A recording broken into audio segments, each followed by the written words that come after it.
Hello, everyone. Hope everyone is doing well. I am recording my video at night. Not that you really need to know that, but my schedule has changed, so it feels weird. And we got stuff going on at the house tomorrow. But anyway, you don't need to know my life story. Like I said, I hope everyone's doing well. Hope everyone's August is going well. Hope everyone's staying hydrated and cool because it's still hot. So I'm continuing talking about my favorite movies, and today we're going to talk about number 8, which is the movie Hairspray from 2007, the movie musical version. Yeah. So it's a musical. The genre is musical romantic comedy, and the synopsis is it's based off of the 2002 Broadway musical of the same name, which was based off of John Waters' 1988 comedy film of the same name. It's set in 1962 Baltimore, Maryland. The film follows the pleasantly plump teenager Tracy Turnblad as she pursues stardom as a dancer on the local television dance show and rallies against racial segregation. So yeah, it's a lot going on. It was released July 20th, 2007. It was directed by Adam Shankman. That's an interesting last name. So the cast is Nikki Blonsky as Tracy Turnblad. She's the main character. John Travolta as Edna Turnblad, which is her mom, and she also is a laundry business owner. She's an agoraphobic. If you don't know what agoraphobic is, it's people who don't like to go out, and especially in front of like large crowds and things. Like it's like a fear of theirs. And she's ashamed of her obesity, because she does say in the movie at one point, like, the neighbors haven't seen her since she was a size 10. So that's something. I don't know why they don't put the whole family together on this page from Wikipedia. So next is Michelle Pfeiffer as Velma Von Tussle, the racist and sizes manager of WYZT, and she wants to keep her daughter in the spotlight. Her daughter's name is Amber, and she wants to keep the show segregated. Amanda Bynes as Penny Lou Pingleton, Tracy's best friend, a shelter girl who falls in love with seaweed, which her mom does not like. Her mom's very racist and very religious. So her mom's name is Prudy.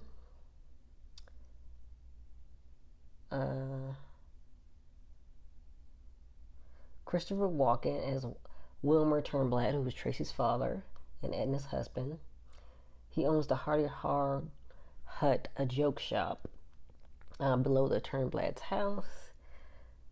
Queen Latifah as Motormouth Mabel Stubbs. She's a Baltimore rhythm and blues radio DJ who hosts Negro Day on the Corny Collins Show. So basically, the show that Tracy wants to get on is called the Corny Collins Show in the movie. And she's also Seaweed's mom, who is the love interest of Penny.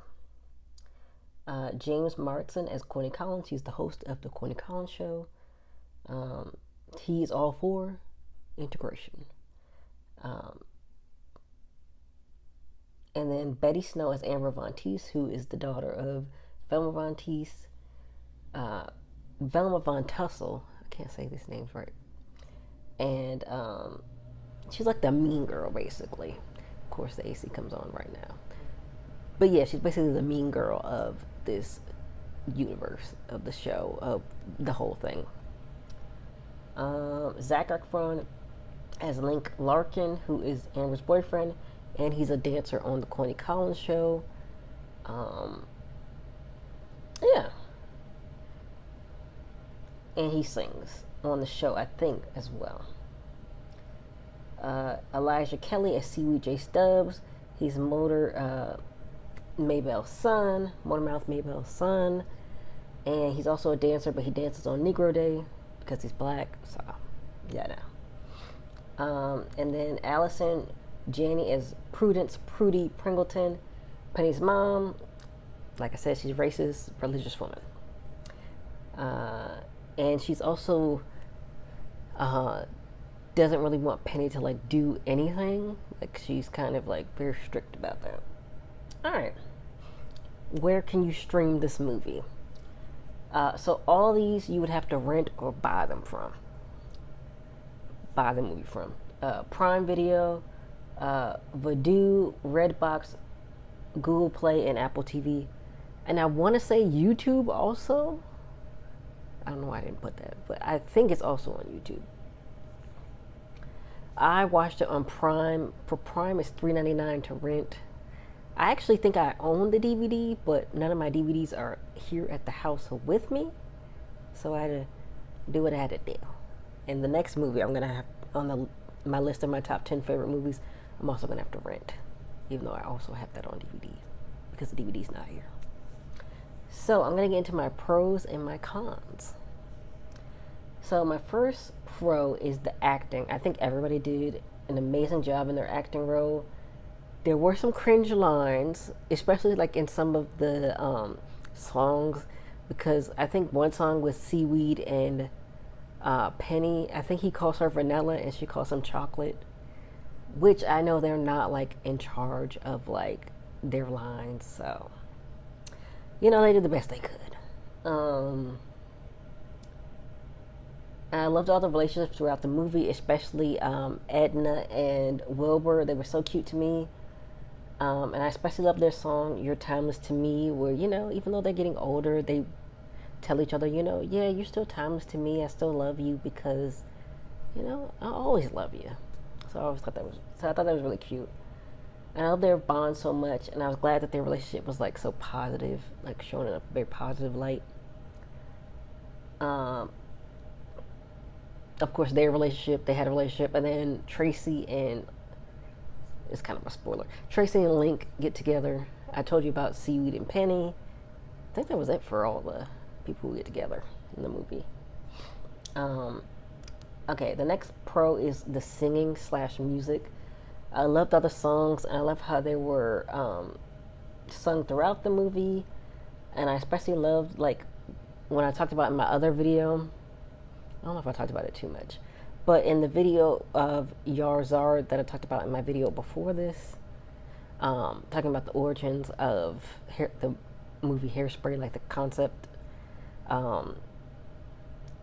you know, they gave a lot more, like they give the black characters a lot more songs and a lot more like lines and things than the Broadway play and the original movie. So I thought that was really good. And I love how the songs had meaning to the story, and they also helped the story continue along with the musical numbers and, yeah, just the musical numbers and the dancing, and they just moved the story along a lot. And let's talk about the story, actually. That's another pro. I love the story of, like, the underdogs coming up on top. And I love that Tracy is able to represent the plus-size girl and just show that because of your appearance doesn't mean you can't be loved and respected. And she becomes really popular on the Queen Collins show. This movie's so old, I'm spoiling a bunch of stuff. But, yeah. She becomes really popular on the Queen Collins show, and then people want to wear her hair, want to dress like her. It's really cute. I also love that the black characters got more representation in this movie, like I said before. And I watched, I think it was the same video with Yarzard. The composers of the music for the movie had to like fight to get Queen Latifah to be singing like The Place I Came From. I think that's the name of the song. But basically when they're doing the march to protest, you know, the segregation on the show, apparently they wanted Tracy, the white woman, even though she is the main character. I get it, but they wanted, and I understand she's also another marginalized like identity because she's plus size, but why do they want the white woman to sing the song? That didn't make any sense. But luckily they fought and they were able to get Queen Latifah to sing it, which made much more sense. And the vibes are the last thing that I liked The movie is such a feel good movie. It really is. It just makes you feel so hopeful and like happy once you finish it. And it's such a cute movie, and I really love like how it makes you feel like, it makes you feel nice. It makes you feel happy. Like, oh yes, everybody got together. Everybody, was able to, be able to dance together, be able to express themselves together, be able to be friends, become lovers, all that stuff. So it's honestly, a really good feel good movie. I really love that part about it. I do have one con. It does have like a white savior complex.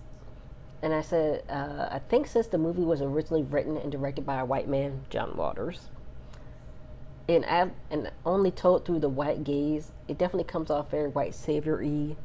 So some spoilers ahead. Spoiler alert, even though I've spoiled a bunch of stuff already. Why does Tracy come up with the idea for the protest instead of like Seaweed or Mabel, who are the black characters who this would affect the absolute most? Huh? Okay.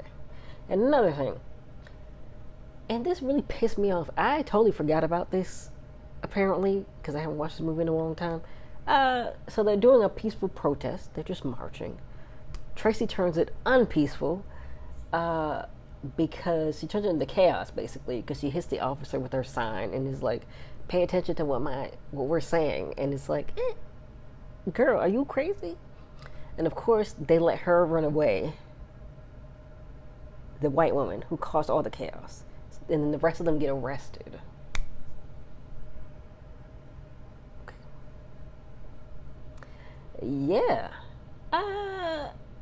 Yeah, the crowd protects her, which I'm like, I would have thrown her in the front. Like, oh, just take her, we're all gonna go. I don't know, that would just be me. I would just let her, be, sacrifice herself. Which in the Yarzard video that I talked about before this video, I'm talking about the reimagining of the Buddy Dean show / Buddy Dean himself. She does mention that they kind of used that moment of them all going to jail and Wilbur the dad bailing them out as like another white savior moment, because it's like he comes to save them all, even though Tracy is the reason that they're in jail technically. So yeah.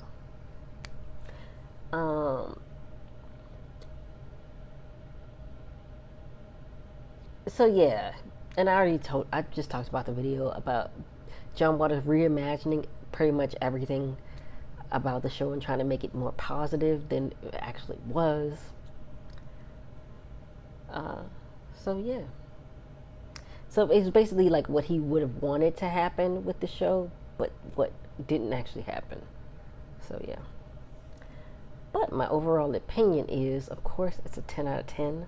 10 10s across the board.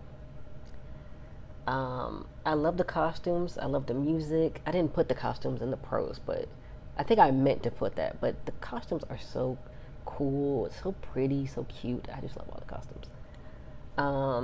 The characters, the story, the vibes. They're all great. I do wish it had more perspective from the black characters of what they experienced, but I also understand it's not even an accurate portrayal of what the movie was inspired by. So, however, I do think this is such a fun movie, and it makes me feel like nostalgic for shows like from my childhood, 106 in Park, TRL. I guess Soul Train, not really, but I have watched Soul Train. It wasn't necessarily in my like childhood all the way. I think it stopped in like the early 2000s, but as an experience we all had like with music and dancing growing up, so that kind of like made me connect with those two things, like especially when I talk about in my other video how the black dancers who would dance on Negro Day weren't even like avidly watching the Buddy Dean show, and they would only watch on Negro Day, and if a black artist came I mean, it was called Black Mondays on the Buddy Dean show, the real life talent, like, dance show that it was Hairspray was inspired by. It's called Black Mondays. So they were only watching Black Mondays, and if a black artist came on the white days, and that was it. They weren't really tuning in, and it makes me think of, like, I watched TRL, but I feel like it definitely had a different audience than, like, 106 and Park or like Soul Train. And I was trying to think of like another one, but I can't think of another one off the top of my head. But TRL was definitely very mainstream, very white, and then 106 and Park, Soul Train was for us, and they had our artists, the dances that we would do and stuff. So it reminded me of that as well. So like having the different experiences of like music and dancing as like growing up, like because John Waters had this experience growing up in Baltimore, watching this show, the Buddy Dean show, and he really loved it. So it's like interesting to see over time how things change. And now it's intriguing to see that now instead of TV, it as a TV show, and now it's social media showcasing new artists and new dances. So I think that's really interesting, like how like the medium has like changed over time. Like probably early days of radio, there was silent movies, then there's radio, then there's TV, and TV movies, I guess in the same kind of movies before TV, I guess. Yeah, because they had silent movies and stuff. And then all of these shows, TRL, 106 and Park, Soul Train, and then they're like no more. I think they did reboot TRL a little bit. I don't know if it's still on, but it's like such a different experience. Like how everybody experiences music and dancing over time has changed so much. I feel like that's really interesting. So I have not done a poem in a while, so I thought I would do one for this video. So I did a new style. It's called a Pantoum, Pantoum, and it consists of a series of quatrains with rhyming AB, AB. And I'm gonna put this whole thing in the description. But basically, you write 4 lines with the rhymes, right? And then the next stanza, you take the first line of the next stanza is the second line of the first stanza, so you make that the first line, and then you write a new line, and then you take the 4th line from the first stanza and make it the 3rd line, and then you have a new line. And then at the end, the very last stanza, you can make it longer or shorter. It was really hard. I'm gonna be honest with y'all. It was really difficult for me. I'm not a good rhyming person. I love me some free verse, so I was having little struggles, but I got to get real creative. Okay, I had to look up some stuff, had to figure it out. But the last stanza is the second line of the stanza before it. Then the second line is the 3rd line of the first stanza, and then line 4 of the previous stanza is the 3rd line of the final stanza, and then the first line of the first stanza is the last line of the poem. I'm gonna put all this in the description. So this was difficult for me, but it was really interesting. So I basically wanted to make a poem that like represented the movie, about how everybody wants to be loved, wants to be desired, wants to be respected. So it's called We Deserve. We are all valuable. We all deserve to be respected. We are all vulnerable. We all deserve to be accepted. We all deserve to be respected. We all deserve to be loved. We all deserve to be accepted. We all deserve to be craved. We all deserve to be loved. We are all vulnerable. We all deserve to be craved. We are all valuable. So yeah, those are my thoughts on Hairspray and what I loved about the movie. I do want to watch the original. Of course, I have to rent it, which I thought Tubi would have it, but now I'm thinking maybe it's for, how like some Netflix in a different country has stuff. I wonder if Tubi in a different country has the original Hairspray, because every time I try to look it up, it doesn't come up. It keeps saying it's coming this day, and then like the days keep changing, and I'm like, what is going on? So, of course, now everything's quiet. Now that the video's ending. But yeah, do you like Hairspray? Have you seen the original? Have you seen the Broadway play? Have you seen the 2007 version? There's also a live version. There's a lot of versions. Um, if you liked it, let me know what you liked about it. Did you have a TV show or like a dance music show that you loved that I did not mention? Because I'm sure there were probably more, but from my childhood, those are the ones I can remember. So yeah, let me know in the comments your thoughts, your concerns if you want. It would be great if you liked the video. It would be great if you liked the video and subscribed.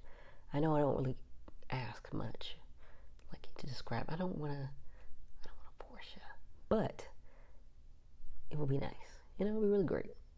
So yeah, I will see you all next week.